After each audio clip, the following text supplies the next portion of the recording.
ali eu puxei no anzol, fisguei cedo. Glória a Deus. Isso aí.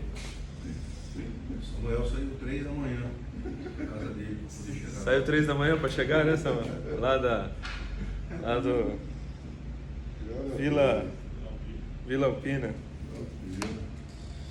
Do lado mesmo. É. Vamos ouvir a palavra de Deus, irmãos, hoje no versículo 20. Diz assim a palavra de Deus, capítulo 10 de João, versículo 20. Muitos deles diziam: ele está endemoniado e enlouqueceu.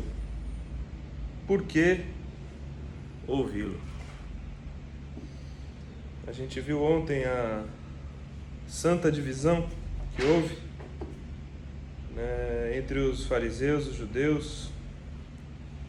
E agora a gente entende por que houve divisão entre eles, né? Porque alguns deles começaram a acusar Jesus de endemoniado e de louco, né?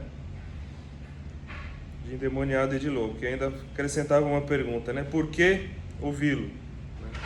Por que ouvi-lo? Muitas vezes as artimanhas do inimigo das nossas almas, elas passam exatamente pelo que foi feito aqui, não é? E quando não tem muito o que falar, não tem muito o que dizer, porque o discurso de Jesus era contra eles, né? Era contra eles. Eles julgavam Israel falsamente, né? Abusavam das ovelhas, né? Em vez de cuidar das ovelhas, matavam as ovelhas, comiam as ovelhas, usavam da lã, né? Então, ao invés de se arrependerem, né? Ao invés de se arrepender, alguns endureceram o coração ainda mais. Endureceram o coração ainda mais. E esse é um grande perigo, né? Quando a gente percebe que uma pessoa está afundada em pecado e ela não consegue sair do pecado, a gente vê o juízo de Deus sobre a vida dessa pessoa. Muitas vezes a gente pergunta: mas Deus não faz nada com as coisas de errado que acontecem? Por exemplo, nesse caso, né? Deus não faz nada. Essa pessoa está xingando Jesus de endemoniado, está xingando Jesus de louco, e Deus não faz nada.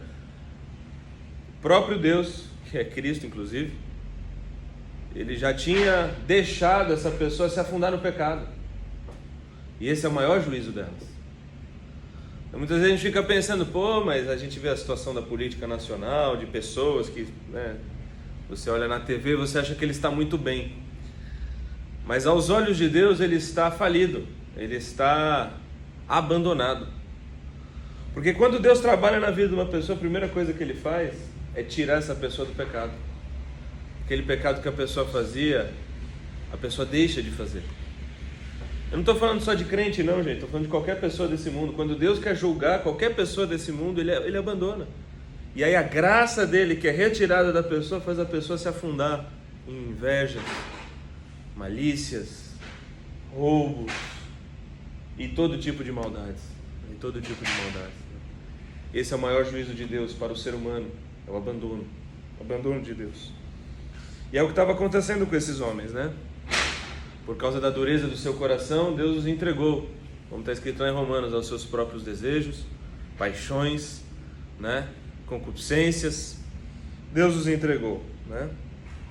E agora eles estão aqui xingando o Filho de Deus de endemoniado e de louco, né? Xingando o Filho de Deus de endemoniado e de louco. E o argumento deles é: já que ele está endemoniado e louco, por que nós vamos dar ouvido a eles? É outra coisa também, que quando a pessoa ela não tem o que falar, ela não tem razão, ela não tem o que dizer, ela faz também. Ela xinga a pessoa pessoalmente, né? Eu já passei muito por isso, pregando o evangelho na Inglaterra, quando discutia com alguns muçulmanos, né? E eles batem muito forte contra a Trindade, né? Eles dizem que Deus é um e não pode ser três, né? E quando eles perdem a discussão, eles xingam a tua pessoa, né? Eu fui xingado várias vezes, né? De burro, idiota e de várias outras coisas, porque é isso que acontece quando alguém perde uma discussão, né?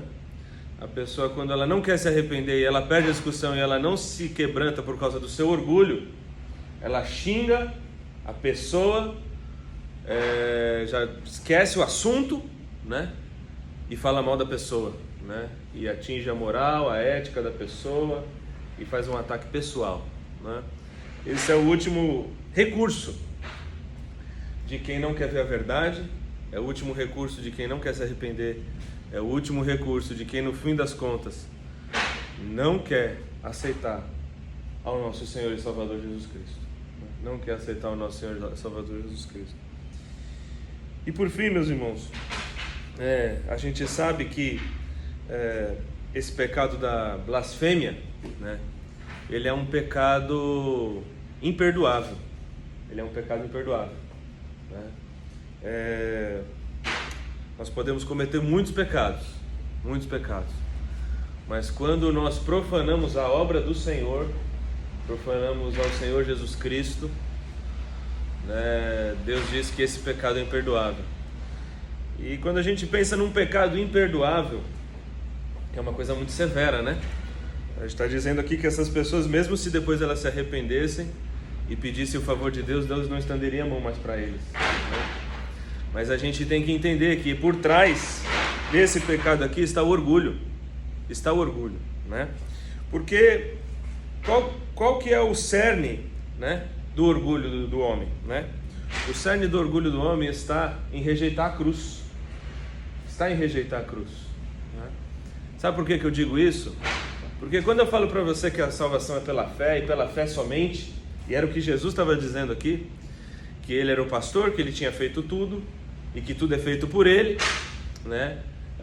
O que isso acaba? Acaba com o orgulho humano, porque não resta mais nada para eu fazer, não resta mais nada para você fazer, né? A não ser se dobrar, se humilhar na presença de Deus, a não ser aceitar esse evangelho.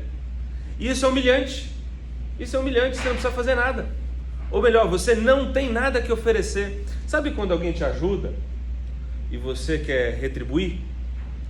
A gente não consegue fazer isso com Deus, não tem retribuição com Deus. Deus te ajudou, Deus me ajudou, pagando o preço na cruz que eu não podia pagar, que você não podia pagar, e nós não podemos retribuir com nada, não tem nada que a gente possa fazer para retribuir. A gente não tem como retribuir.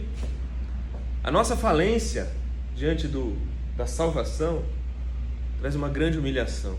A salvação pela graça, ela tira todo o orgulho do homem, ela tira toda a arrogância do ser humano. E esse era uma das coisas que afundaram essas pessoas que estavam chamando Jesus de louco e de endemoniado. E essa é a razão que afunda muitas pessoas, né?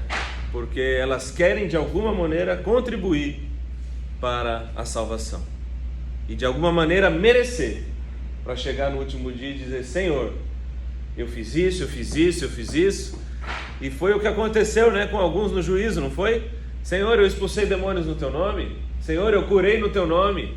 O que está por trás daquelas palavras daquelas pessoas? Orgulho. Eu curei no teu nome, eu expulsei demônios no teu nome. O que está por trás daquelas palavras? Um orgulho que Deus rejeita.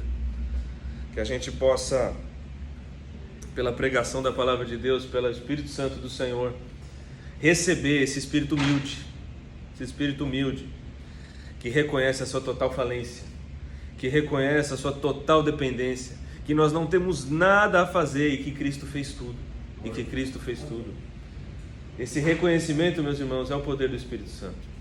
É o contrário que acontece com a pessoa que é abandonada. A pessoa que é abandonada por Deus, ela se afunda no orgulho. A pessoa que é levantada por Deus, ela reconhece a graça e a misericórdia de Deus. A pessoa que é levantada por Deus, ela se reergue na graça, louva a Deus pela sua imensa misericórdia, louva a Deus pela sua graça e vive por essa graça e por essa misericórdia. Louvado seja Deus, né? Somente na cruz, somente pela fé, somente pelo que o Senhor Jesus fez por nós depende a nossa salvação. Nós não temos nada a contribuir. Somente arrependidos nos dobramos à presença de Deus, reconhecemos pela fé tudo o que Ele fez por nós, e já não sou mais eu quem vive, mas Cristo quem vive em mim. Amém? Amém. Deus abençoe a sua vida, viu?